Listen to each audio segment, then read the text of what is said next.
నమస్తే, welcome to Telugu రాజ్యం. ప్రస్తుతం మనతో పాటు ఉన్నారు కాంగ్రెస్ పార్టీ సీనియర్ నాయకులు ఫిరోజ్ ఖాన్ గారు ఉన్నారు. సార్ నమస్తే. నమస్కారం. ముఖ్యంగా భారత్ పాక్ మధ్య కాల్పుల విరమణ అనేది తాత్కాలికమే అని చెప్పి నిన్న మోడీ చెప్పడం జరిగింది జాతిని ఉద్దేశించి. అంటే చాలామంది అంటున్నారు ఏంటంటే ట్రంప్కి లొంగిపోయారు కాబట్టి ఈ రకమైన డెసిషన్ తీసుకున్నారనేది ఒక చర్చ. నిజమే అంటారా? ఆపరేషన్ సింధూర్ మొదలుపెట్టినప్పుడు 7th నైట్ టోటల్ కంట్రీకి ఒక ప్రౌడ్ మూమెంట్. అందరు ఎంత హ్యాపీ అయినారు. 9 locations, 21 targets, 25 minutes, 27 Rafale planes, LOC దాటకుండా లక్ష్మణ్ రేఖ మైండ్లో పెట్టి టెర్రరిస్ట్ క్యాంప్ల మీద ప్రిసైజ్గా ఓన్లీ క్యాంప్స్, లాంచ్ ప్యాడ్స్, సివిలియన్స్కి టచ్ చేయకుండా, కామన్ మ్యాన్కి టచ్ చేయకుండా, వాళ్ళ మిలిటరీ టార్గెట్స్కి టచ్ చేయకుండా, ఎవరు అక్కడ మెయిన్ ఫెలోస్ టెర్రరిస్ట్ అక్కడనే వాళ్ళ అడ్మిషన్ అవుతుంది, అక్కడనే వాళ్ళకు బ్రెయిన్ వాష్ అవుతుంది, అక్కడనే ఎట్లా ఎగ్జిక్యూట్ చేయాలి, మాస్టర్ మైండ్, ఆర్గనైజేషన్ అన్నీ అక్కడనే ఉంటాయి. అక్కడనే పోయి మనం హిట్ చేసి 100 టెర్రరిస్ట్కి సంపి.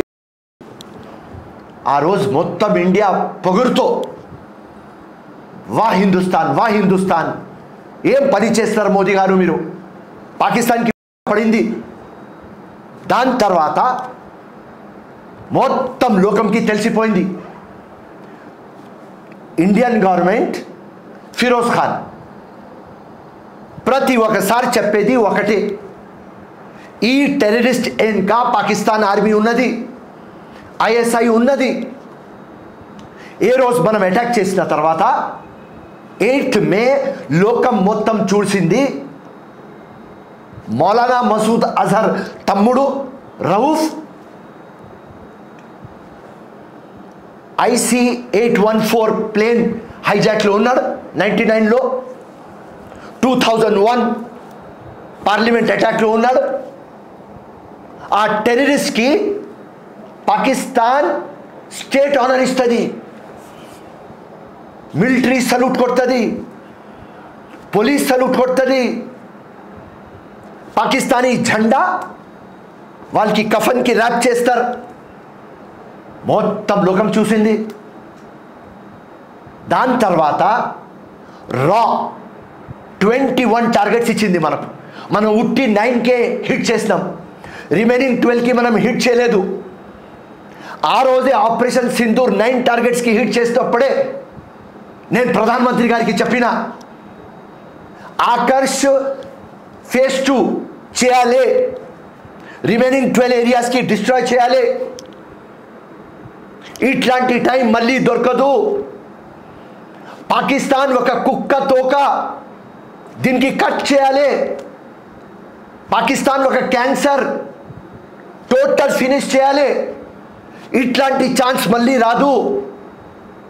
వాళ్ళ టెర్రరిస్ట్లో, మిలిటరీలో వాళ్ళకు యూనిటీ పోయింది. బలూచిస్తాన్ ఉన్నది, అక్కడ 30% ఆఫ్ ఆర్మీ బలూచిస్తాన్కి చూస్తుంది.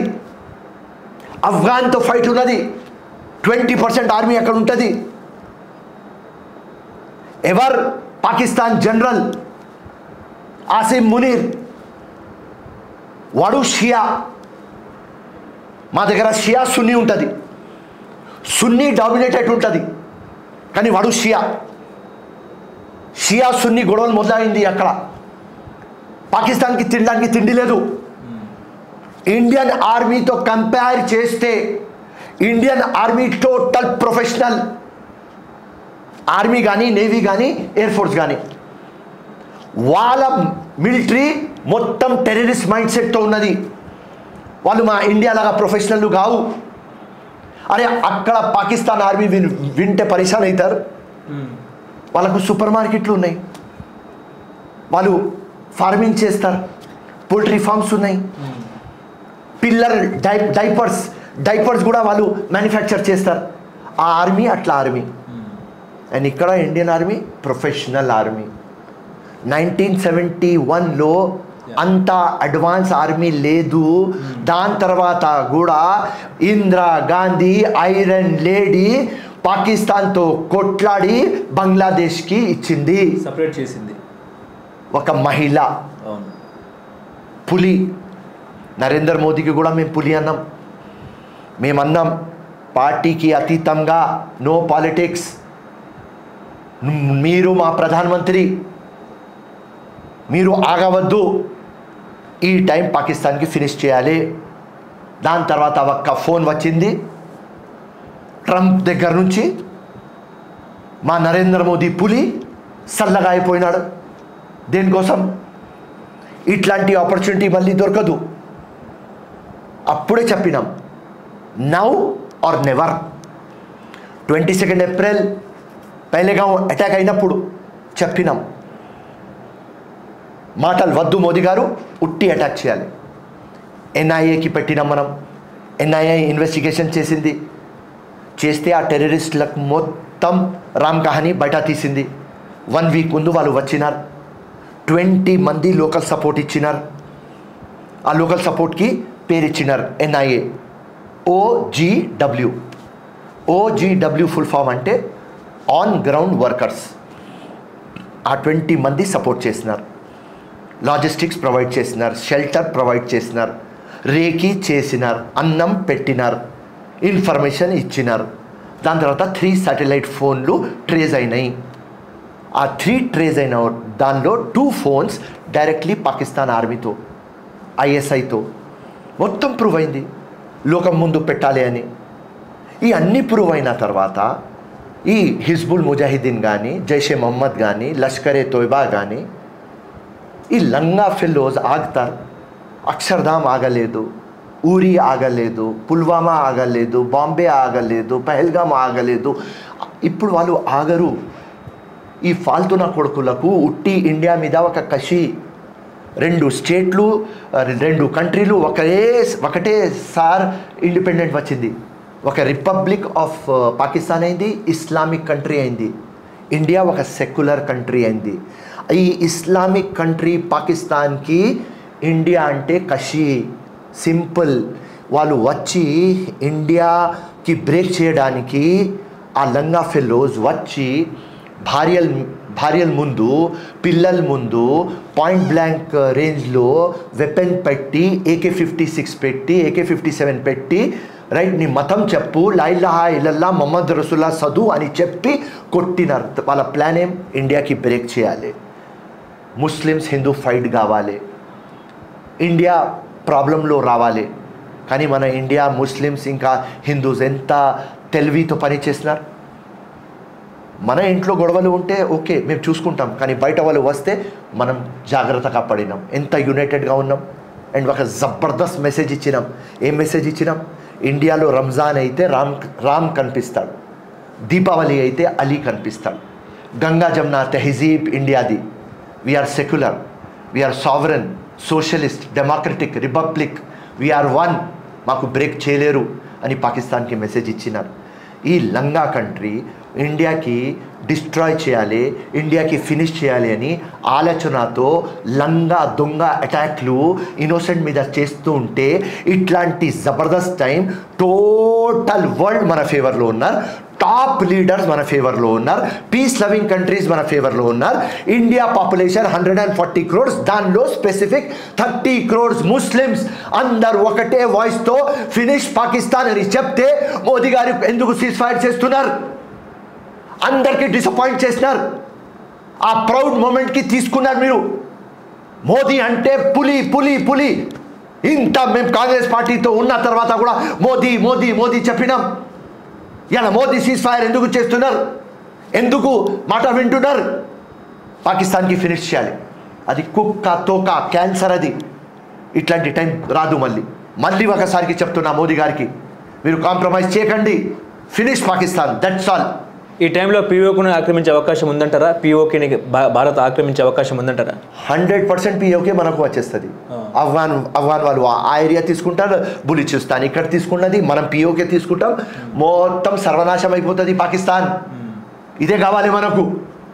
వాళ్ళకు సర్వనాశం చేయకపోతే ఇండియాకి సర్వనాశం చేస్తారు వాళ్ళు. 30 సంవత్సరం నుంచి చేస్తున్నారు. ఇప్పుడు దాకా మనం ఆగాలే? ఇండియా గాజులు వేసుకున్నారు. నో, ఖూన్ కా బదలా ఖూన్. వాళ్ళు దొంగలాగా వచ్చి అమాయకులకి సంపితే మనం గమ్మును కూకుందాం? అరే మన ఫోర్స్, మన మిలిటరీ ఫోర్స్ ఎంత స్ట్రాంగ్ అంటే పాకిస్తాన్కి 10 to 12 డేస్లో ఫినిష్ చేసేస్తాం. నా రక్తంతో రాసేస్తా గోడ మీద. ఓకే, ఇందిరాగాంధీ ఎట్లా చేసింది అట్లా చేయాలి మోదీ గారు.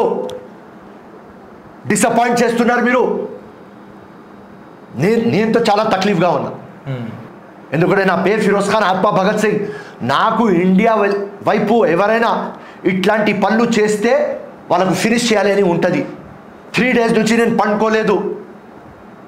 3 days నుంచి నాకు ఒక గుస్సా ఉన్నది, యాంగ్రీ. ఓకే, ఏమవుతుంది రాబాయ్? మోదీ గురించి ఇంత పెద్దగా మాట్లాడినాం. మోదీ ఎందుకు లొంగుతున్నాడు? ఇండియా మొత్తం యునైటెడ్ ఉన్నది. మీ ఛానల్ తీసుకొని మొత్తం తిరుగుదాం. ఎవరైనా వార్ వద్దు అని చెప్తే వార్ వద్దు. అందరు చెప్తున్నారు ఇట్లాంటి ఆపర్చునిటీ, ఇట్లాంటి ఛాన్స్ మళ్ళీ రాదు. ఫినిష్ చేసాయి. వాళ్ళ మారల్ డౌన్ ఉన్నది, భయపడి ఉన్నారు వాళ్ళు. అంత అడ్వాన్స్ టెక్నాలజీ మనది. ఒట్టి 25 minutesలో పోస్ట్ పిచ్చినాం. అంత టెక్నాలజీ మన ఫైటర్ ప్లేన్స్ చాలు వాళ్ళకు.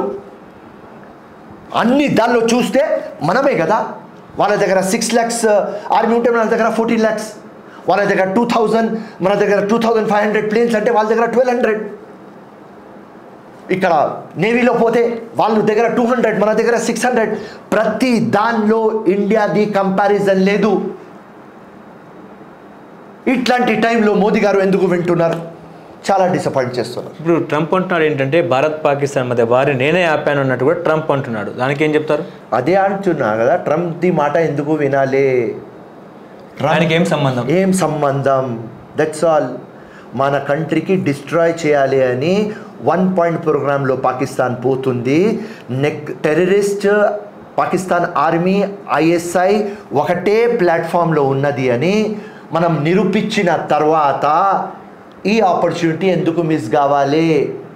మోదీ లాగా ఒక క్యారెక్టర్, మోదీ లాగా ఒక ఐరన్ మ్యాన్, మోదీ లాగా ఒక సింహం ఎందుకు వింటున్నాడు అని నేను ఆశ్చర్యపోతున్నా, డిసప్పాయింట్ అయిపోతున్నా. ఈ టైం మళ్ళీ రాదు. ఇప్పుడు ఇందిరాగాంధీకి మోడీకి ఎట్లా చూడొచ్చు అంటారు? ఇందిరాగాంధీ 71లో ఉన్న వారికి ఇప్పుడున్న మోడీ గారికి ఉన్న తేడా ఎట్లా గమనించవచ్చు అంటే ఏం చెప్తారు? ఇంటూ 100 ఇందిరాగాంధీ. 100% ఎక్కువ ఇందిరాగాంధీ. దుర్గామాతనా? 100% దుర్గామాత. ఒక మహిళ ఉన్న తర్వాత ఒక ఐరన్ లేడీ, ఒక దుర్గామాత. ఎంత స్ట్రాంగ్గా. అప్పుడు కూడా అమెరికా మస్తాల్ కాల్ చేసింది, కాలే రిసీవ్ చేయలేదు ఇందిరాగాంధీ. ఎందుకంటే డిసైడెడ్, ఇది మా టార్గెట్, ఇది మన మిషన్, ఇది మా విజన్ చేయాలి. సో మిషన్ ఎందుకు ఆపుతున్నారు? భయపడినారు. ఖుల్లా కనిపిస్తున్నది. ఇప్పుడు రాహుల్ గాంధీ ఏం చెప్తున్నారంటే ఆపరేషన్ సింధూర్ మీద మాకు అనుమానాలు ఉన్నాయి, వెంటనే పార్లమెంట్ సమావేశాలు ఏర్పరచాలి అన్నట్టు కూడా మాట్లాడుతున్నారు. పార్లమెంట్ సమావేశాలు ఏర్పరచాలంటారంట? రాహుల్ గాంధీ గారు డిస్కషన్ చేద్దాం ఆపరేషన్ సింధూర్ మీద అని చెప్పినారు. అనుమానాలు ఎవరికి లేవు. అప్పుడు అటాక్ చేసినప్పుడు సర్జికల్ స్ట్రైక్ మనం ప్రూఫ్లు ఇవ్వలేదు, కానీ ఈ టైం డ్రోన్తో మనం వీడియో రికార్డ్ చేసుకొని ప్రూఫ్లు ఇచ్చినాం. సో ఆపరేషన్ సింధూర్ మీద 1 point కూడా డౌట్ లేదు. ఉట్టి డిస్కషన్. రిమైనింగ్ టార్గెట్స్ 12 ఇంకా ఉన్నాయి.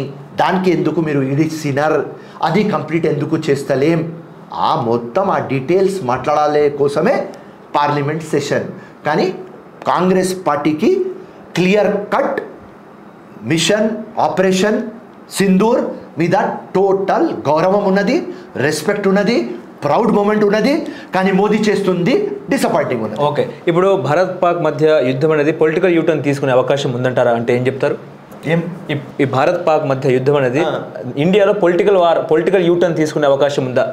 కనిపిస్తున్నది, అది కనిపిస్తున్నది. మోదీ గ్రాఫ్ ఇంత పెరిగింది, ఇట్లా పడిపోయింది. ప్రతి ఒక్కరు తిడుతున్నారు, మోదీ చేసింది wrong wrong wrong wrong wrong. Okay, 100 మంది అంటున్నారు. ఓకే, ఇప్పుడు భారత్ పాక్ మధ్య దౌత్యపరమైన సంబంధాలు కూడా అమెరికా మీద భారత్ ఆధారపడితే భవిష్యత్తులో ఎటువంటి ప్రమాదం మనం చూడాల్సి అంటే ఏం చెప్తారు? పాకిస్తాన్తో మాట్లాడితే పరిష్కారం రాదు, అది కూడా 3rd ప్లేస్లో మాట్లాడదామంట.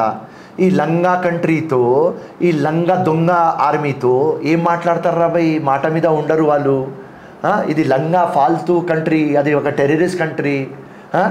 ఇస్లామిక్ వార్ జిహాద్ అని మొత్తం కావాల్తే కాశ్మీర్కి కానీ ఇండియాలో కానీ జోరీ మొత్తం వైలెన్స్ చేస్తుంది ఇదే కంట్రీ. ఈ లంగా దొంగ కంట్రీతో ఏం మాట్లాడతారు తమ్ముడు? అవసరం లేదు, అది ప్రూవ్డ్.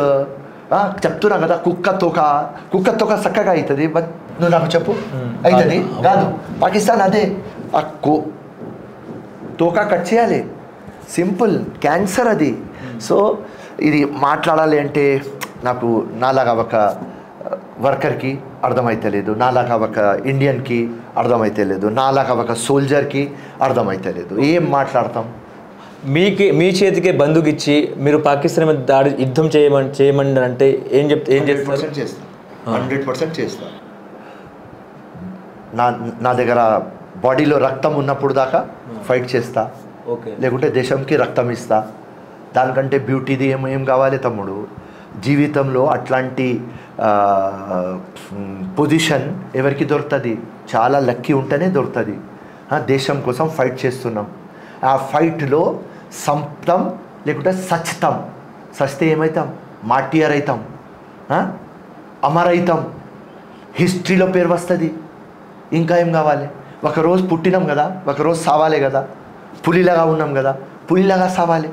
సో నా కోరిక దేవుడికి నేను ఎప్పుడు అడిగేది అదే, దేవుడా నా ప్రాణం పోతే దేశం కోసం పోవాలి. ఇది హార్ట్ అటాక్ వచ్చి కిడ్నీ ఫెయిల్, లివర్ ఫెయిల్, అది ఎందుకు రన్నా?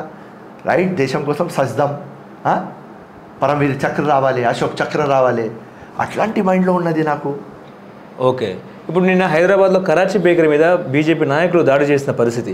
యాక్చువల్లీ కరాచీ పోర్ట్ మీద దాడి చేయాల్సింది పోయి బీజేపీ వాళ్ళు ఏమో కరాచీ బేకరీ మీద దాడి చేస్తున్నారు. ఏం చెప్తారండి దాని మీద? Cheap politics. కరాచీ ఉట్టి పేరు ఉన్నది, కానీ Karachi fellow Indian. Cheap. I don't believe all this non sense ఇది. ఓకే, ఇప్పుడు కాశ్మీర్, ఇప్పుడు మన దేశానికి నిద్దుటిన తిలకం అంటేనే కాశ్మీర్. అలాంటి కాశ్మీర్ మీద పాకిస్తాన్ ఎందుకు కాశ్మీర్ మాదంటూ మాట్లాడుతున్న పరిస్థితి? వాళ్ళకు నేర్పించినారు. పాకిస్తాన్ POK ప్రాపర్టీ మనది. ఓకే, కబ్జా మీద వాళ్ళు ఉన్నారు. పాకిస్తాన్ ఎప్పుడు కాశ్మీర్ మాది అని ఒక లొల్లి పంచాయత్ పెట్టింది, కానీ Kashmir is integral part of our country India. Okay, article 370లో చూపించినాం కదా. ఓవర్ ఇండియా ఇట్లా బిహేవ్ చేస్తుంది, కాశ్మీర్ కూడా అట్లనే బిహేవ్ కావాలి. ఇండియాకి ఒక పార్ట్, ఒక స్టేట్ కాశ్మీర్, అది ఇండియా, పాకిస్తాన్ కాదు. కానీ ఇదే లొల్లి పంచాయతీలు చేసుకొని ఇంత టెర్రరిజం దాకా ఇక్కడ దాకా తెచ్చినారు. లాస్ట్ ఇయర్ లెక్క తీసుకుంటే లాస్ట్ 10 years లెక్కలో 350 ఇన్నోసెంట్కి కిల్ చేసినారు, 800 మందికి ఇంజోర్ చేసినారు. సో వీళ్ళకు ఇట్లాంటి టైంలో మనం ఇడుస్తున్నాం అంటే నాకు చాలా బాధ అవుతుంది. ఓకే, ఇప్పుడు రీసెంట్గా వీర జవాన్ ములుర్ నాయక్ పాకిస్తాన్లో యుద్ధం చేస్తూ వీర జవాన్ అంటే వీరమరణం పొందారు కాబట్టి వాళ్ళ కుటుంబానికి మీ సానుభూతి ఎట్లా తెలియజేస్తారు సార్? వాళ్ళు great fellows, heroes of our country. వాళ్ళు ఉన్నారని మనం ఇండియాలో ఎంత పీస్ఫుల్గా ఉన్నాం. ఏదైనా ఇండియా కంట్రీ ఇంత ముందుకి పోతుంది అంటే వాళ్ళు రక్తం ఇస్తున్నారు. వాళ్ళ ఫ్యామిలీ కోసం ఆలోచిస్తలేరు. వాళ్ళ భార్య, వాళ్ళ అమ్మ, వాళ్ళ నాన్న, వాళ్ళ పిల్లలు, వాళ్ళ ఇల్లు గురించి ఆలోచిస్తలేరు. వాళ్ళు ఒక్కటే ఆలోచిస్తారు, ఇండియా ఎట్లా సేఫ్ ఉండాలి. అది వాళ్ళది గ్రేట్నెస్. అది ఎవరు కంపారిజన్ చేయలేరు. వాళ్ళ ఫ్యామిలీ ఎప్పుడు ప్రౌడ్ ఫీలింగ్లోనే ఉంటుంది. మా హస్బెండ్ కానీ మా ఫాదర్ కానీ దేశం కోసం ప్రాణం ఇచ్చినాడని. సో వాళ్ళు చాలా బ్రేవ్ ఫెలోస్, వాళ్ళు గ్రేట్ ఫెలోస్. వాళ్ళది ఏం కంపారిజన్ లేదు. వాళ్ళు ఉన్నారు కాబట్టి ఇండియా అట్లా ఉన్నది. సో వాళ్ళ ఫ్యామిలీకి చెప్పేది ఏం, మీరు గ్రేట్, అంతే. ఓకే, నమస్కారం సార్. జై హింద్, జై Congress. Thank you. Hello, Telugu రాజ్యం ఛానల్ చూస్తున్నారా? సామాజిక రాజకీయ జీవన చిత్రణే తెలుగు రాజ్యం. అతిశయోక్తులు అసత్యాలు ఉండవు. రాజకీయ కోణం కాదు, ప్రజా కోణమే కొలబద్ద. తెలుగు రాజ్యం వీక్షణ మీ ఉత్తమ అభిరుచికి నిదర్శనం.